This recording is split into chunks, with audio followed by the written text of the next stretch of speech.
Au sud de l'Angleterre, dans la Manche, se trouve un petit chapelet d'îles, les Scillies, qui bouleversent complètement nos notions en matière de climatologie.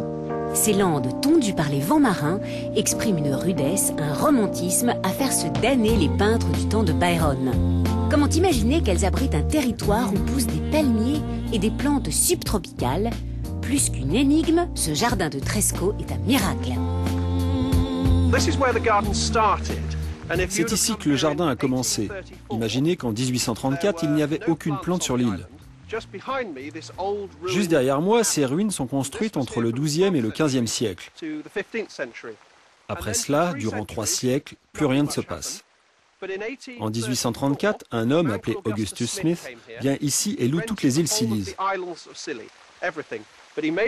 Sur celle-ci, Tresco, il fait construire sa maison. Et il trouvait ces ruines derrière moi très romantiques pour un jardin. Il fait donc construire un mur autour et commence le jardin juste ici.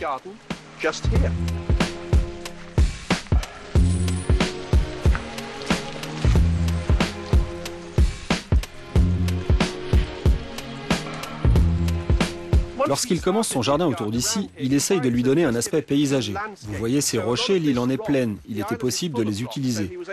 Avec, il a créé plusieurs petits jardins, ça et là, dans lesquels il a installé des plantes. Cela a été sa manière de structurer les choses.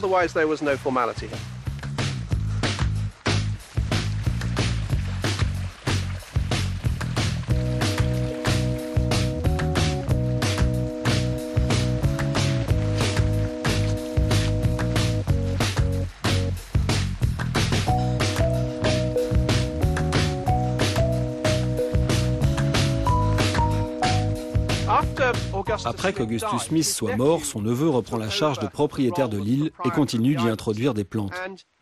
Cette période de l'ère victorienne a été très prolifique. Des gens étaient envoyés à travers le monde entier pour ramener toutes sortes d'espèces. Sans oublier que les gens vivant ici étaient des marins et qu'ils allaient en Australie ou en Afrique avec leur équipage et en ramenaient des plantes. Il y eut également le Royal Botanic Gardens de Kew qui connaissait l'existence du jardin et qui lui envoyait beaucoup de végétaux. Il y avait aussi un jardin très célèbre en Italie, le Hanbury Garden. Les deux jardins étaient en relation et pratiquaient des échanges. Plusieurs jardins se sont trouvés impliqués et Tresco s'est développé grâce à cela. 3 générations de cette même famille se sont succédées ensuite, chacune apportant un intérêt particulier au jardin.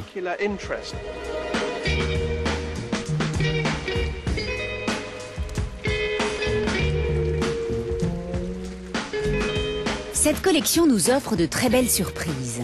Si nous savons qu'elles proviennent de contrées où elles n'ont rien à craindre du froid, comment est-il possible de les acclimater ici, en pleine terre?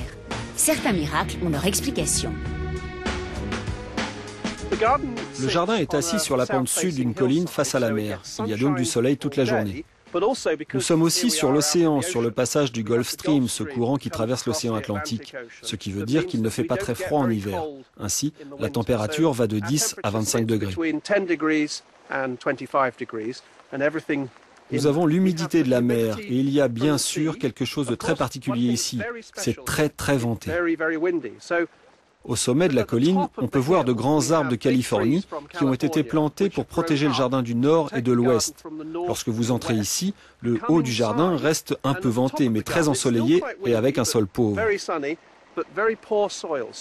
On y trouve donc des plantes très bien drainées venant d'Australie et d'Afrique du Sud. Si vous descendez un peu la colline, c'est plus protégé, mais cela reste très ensoleillé. Les plantes provenant des îles Canaries et du Mexique y poussent très bien, ainsi que les plantes d'Afrique du Sud. Au bas de la colline, c'est très sombre et ombragé. Les espèces de Nouvelle-Zélande s'y développent vraiment bien. Elles ont des feuilles plus grosses, se plaisent sous les grands arbres, qui par ailleurs protègent aussi le milieu du jardin. L'acclimatation est une histoire de limites, celle jusqu'où les plantes ne peuvent plus résister. Le climat, lui aussi, a les siennes. Ses humeurs peuvent être d'une incroyable cruauté. C'est ainsi qu'il y a 20 ans, un terrible coup de froid a tué une grande partie des plantes du jardin. Au fond, cela n'a pas été si mauvais. Le jardin était assez vieux, beaucoup de plantes avaient atteint un stade où elles ne poussaient plus vraiment, et on aurait pu ne pas s'en apercevoir et ne rien faire. Mais le temps s'en est occupé pour nous. Nous avions donc une grande opportunité de reconstruire ce jardin, et je pense que nous avons aujourd'hui plus de plantes que nous n'en avions 25 ans plus tôt. Nous possédons au moins 5000 espèces différentes quand nous en avions 3000 auparavant. Ça a été un projet excitant pour nous. On a voyagé à travers le monde entier pour ramener de nouveaux taxons, un peu comme au début lors de la constitution de ce jardin. Cela nous a donné la chance de créer de nouveaux espaces. C'est vraiment passionnant. Quel endroit excitant que ce jardin de Tresco pour cet empire britannique qui pouvait à sa porte voir pousser en vrai des végétaux venus de toutes ses colonies.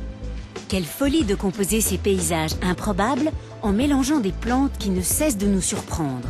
Une passion, une utopie, le rêve d'un monde.